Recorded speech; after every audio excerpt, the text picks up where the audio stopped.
दिनों आपको एक खबर हम दिखाए थे गोड्डा जिला के बलवड्डा थाना क्षेत्र का, जहाँ के एक 20 वर्षीय युवक का शव बरामद हुआ था। और वो शव जो है गड़ी घाट तेतरिया के फील्ड के बगल में मिला था।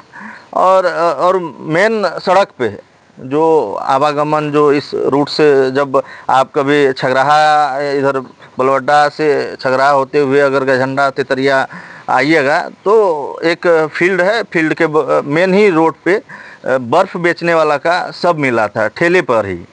और आपको बता दें कि उस संबंध में स्थानीय थाना में एफआईआर दर्ज हुआ, लेकिन बीते लगभग 1 महीना होने पे चला है, लेकिन अभी तक पुलिस का हाथ खाली है।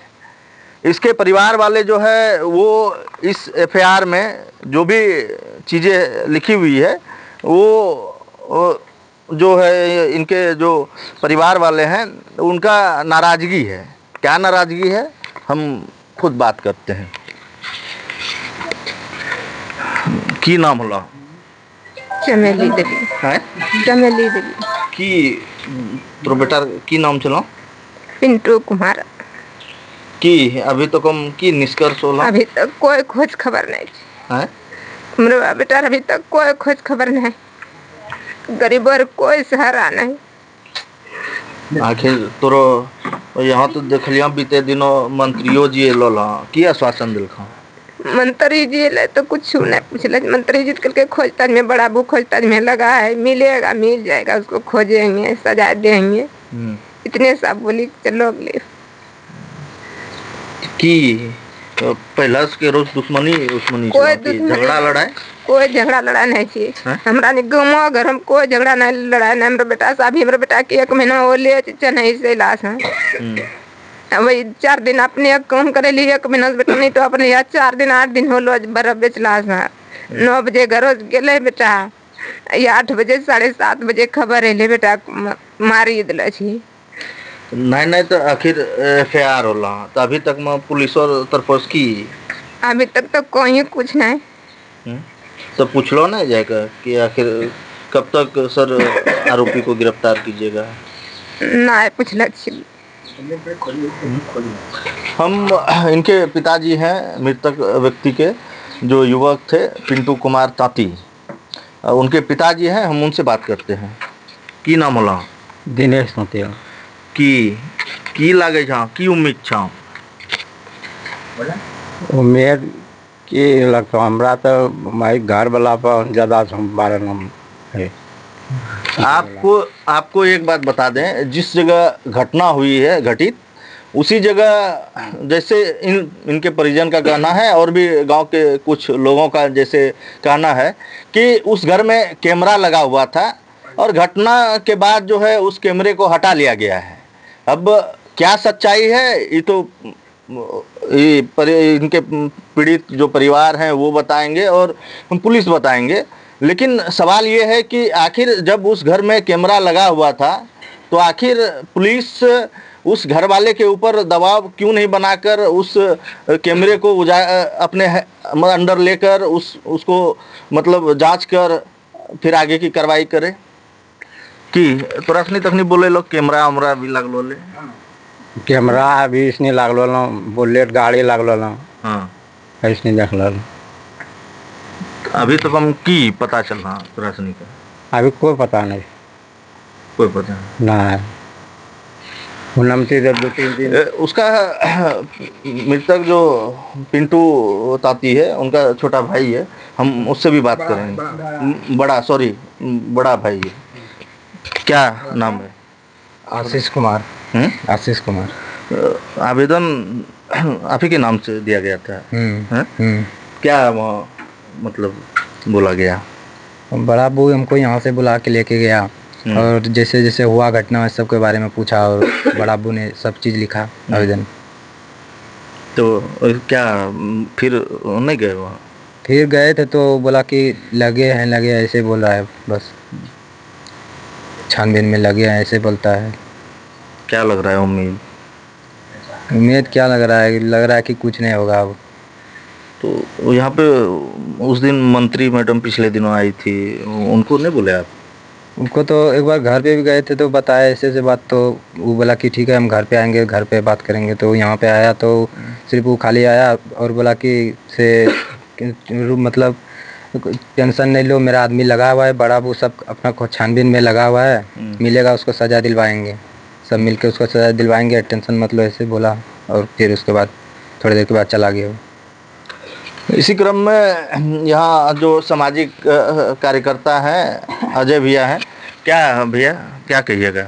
सबसे पहले तो आपके चैनल के माध्यम से जो भी साथी इस खबर को देख रहे हैं उनको मैं धन्यवाद देना चाहूँगा। और आज इस घटना को तकरीबन महीना बीतने को चला है और अभी तक शासन और प्रशासन दोनों फेल दिखाई दे रहा है। इसका ये कहा जाए एक तरफ से तो हम लोगों के लिए ये एक सवाल बनता है कि हम गरीब, शोषित, वंचित समाज के जो लोग हैं उनका कोई सुनने वाला नहीं है। ये साफ तौर पे आज दिखाई पड़ रहा है।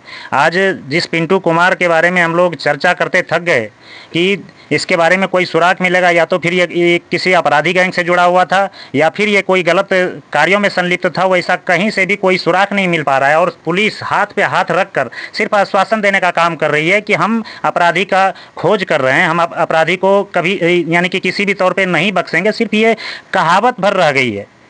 तो आज हम आपके चैनल के माध्यम से उन अपराधियों को आगाह करना चाहते हैं कि आज जिस प्रकार से आपने एक मासूम से बच्चे को आपने गोली मारकर बीच चौराहे पर, बीच रोड पर उनके सबको छोड़ दिया आधमरा हालत में, तो कहीं ना कहीं ये शासन प्रशासन जो है हमें लगता है कि अपराधियों के साथ मिलकर उन्हें संरक्षण देने का काम कर रही है। आप बता रहे थे कि जिस जगह, जिस मुख्य मार्ग पे घटना घटित हुई है जस्ट उसके बगल में घर है जी। और जस्ट बगल में घर है और इसके बाद वहाँ पे कैमरा लगा हुआ, जैसे आप लोग बता रहे हैं। जी जी, उस घर में बिल्कुल कैमरा लगा हुआ था और उस दिन, जिस दिन ये घटना हुई है उस दिन के बाद से अगले सुबह से वहाँ से कैमरा गायब है। तो ये सबसे बड़ा सवाल खड़ा होता है कि आखिर जो है इसमें, इस अपराध में कहीं ना कहीं वो घर, जो घर वहाँ पर अभी कार्यरत है, जो घर नवनिर्मित है, उस घर के जो मालिक है उसका कहीं ना कहीं हमको लगता है कि उसमें ये संलिप्तता नजर दिखाई दे रही है। कहाँ का है वो बलवड्डा का है। क्या नाम है उनका? नाम मनोज महतो है। और उस दिन रात से ही वो घर वाला जो है, घर का मालिक जो है वो गायब है। ये भी सबसे बड़ा सवाल है। तो हम चाहेंगे कि प्रशासन और शासन दोनों इस मामले को कुछ इस प्रकार जांच करे ताकि अपराधी जो आज यानी कि बढ़ चढ़ कर इस घटना को अंजाम देकर भी आज अपने आप को एक सुरक्षा के तौर पे अपने आप में सुरक्षित महसूस कर रहे हैं, उसके साथ जो है यहाँ की कानून व्यवस्था यानी कि उसको खिलाफ FIR कर उन्हें गिरफ्तार कर पीड़ित परिवार को न्याय दे। क्या लगता है, उम्मीद मिलेगा? उम्मीद देखिए, अगर यदि शासन प्रशासन अगर इस पे अगर चुप्पी साध के अगर चाहेगी कि हम इस मामले को दबा दें तो ये मामला हम लोग दबने नहीं देंगे। चाहे इसके लिए हम लोगों को यहाँ के भरोसे नहीं, हम जिला के यानी कि अगले, चाहे वो SP के साथ जाकर के बात करनी पड़े, इस मामले की छानबीन कराने के लिए हम लोग वहाँ तक जाएंगे, या फिर चाहे हम लोग वहाँ से, हम लोगों के पास हाथ अगर वहाँ से भी निराशा हाथ लगी तो हम लोग यहाँ झारखंड में अभी जो वर्तमान सरकार है उस सरकार तक जाकर के न्याय की गुहार करेंगे। लेकिन इस मामले को दबने नहीं देंगे, क्योंकि आज के दौर में जिस परिवार के साथ ये घटना हुई है वो परिवार कहीं से भी दिखाई नहीं देता है कि उसके साथ किसी की कोई जातिगत दुश्मनी है। तो फिर इस परिवार के साथ इतना बड़ा हादसा क्यों? आखिर पिंटू कुमार का क्या दोष था? एक यही ना कि वो बर्फ़ बेचता था, वो आइसक्रीम बेचता था। क्या अब हम लोगों के परिवार को कमा करके खाने में भी यानी कि दिक्कत है, परेशानी है? अगर यदि ऐसी बात है तो सरकार कह दे। तो एक बात आप गौर किए होंगे कि आजकल जो छोटे छोटे बच्चे हैं, नशा जो है ब्राउन शुगर का, चर्च का, मतलब बहुत तरह का नशा हो सकता है नशा के क्रम में ही। ये तो अब अगर यदि ये बात अगर यदि आपने सवाल रखी है नहीं, तो हम मतलब इसके बारे में ये हम उस मतलब पिंटू के बारे में नहीं बोल रहे हैं जी, कि क्षेत्र में जो नशा का प्रकोप जो बढ़ रहा है, जी जी बिल्कुल, वो नशा करने वाला लोग ही तो नहीं है। इसमें नशा वाले ही लोग हैं। क्योंकि उस घर के पास जो है पहले भी, चाहे वो दारू पीने वाला लोग हो या फिर और बाकी अन्य नशा करने वाला लोग हो, उस जगह शाम होते होते उन लोगों का जमावड़ा लग जाता था और वहाँ वो लोग अबेर सवेर रात के अंधेरे में आने वाले लोगों को परेशान करने का भी अगले बीते दिनों वो लोग काम किया करते थे। तो इनसे साफ जाहिर होता है कि वो घर सुरक्षित मालिक के हाथ में नहीं था। वो उस घर का मालिक जो है कहीं ना कहीं उन लोगों को संरक्षण दे रहा है और ये संरक्षण देने का नतीजा है कि आज पिंटू कुमार हम लोगों के बीच नहीं है। तो आपको बता दें कि मतलब तुरासनिक होतना कब बजे जानकारी मिल रहा? हमरा निक 8 बजे मिल रहा है। 8 बजे तो एकरा में एफआईआर में तो 9 बजे लिखलो है। अब बच्चा निकले, बच्चा निकलूर बुद्धि कीच ले लिखार के लिखल के हम घरों से 7:30 बजे निकलो छे, 8 बजे तक हम पहुंची गलो छे। आपको बता दें कि आखिर आगे इसमें क्या परिणाम पुलिस, यहाँ के स्थानीय जो पुलिस के द्वारा या जिला के पुलिस के द्वारा क्या निष्कर्ष निकलता है। लेकिन आप उस तस्वीर को देखिए कि सब देखिए किस तरह अपने बेटे या कोई भी किसी भी घर में अगर अपना बेटा खो जाए, अगर कमाने वाला जिसके घर से मतलब जिसके कमाने से उसका मतलब घर चलता है और उसके घर का स्थिति क्या होता है वो आप लोग समझ ही सकते हैं। आगे हम सवाल यहाँ के जिला के जो एसपी महोदय हैं, पुलिस कप्तान हैं, उनसे सवाल करेंगे कि क्या सर महीनों बीत जाने के बाद भी अगर पुलिस इस पर अगर कुछ नहीं कर पा रही है तो ये दुर्भाग्यपूर्ण है। और यहाँ के स्थानीय मंत्री जो हैं ग्रामीण विकास विभाग के, अभी झारखंड सरकार में वर्तमान, हम उनसे भी सवाल करेंगे कि बलवड्डा थाना क्षेत्र में 2 ऐसी बड़ी घटनाएं हो चुकी है जिसका जो है पुलिस अभी तक उद्भेदन नहीं कर पाई है और पुलिस का हाथ जो है खाली है। एक आपको हम दूसरे खबर में बताएंगे और पूरे तथ्य और जिम्मेदारी के साथ वो तस्वीर भी दिखाएंगे। फिलहाल इस खबर को आप देखिए और बताइए।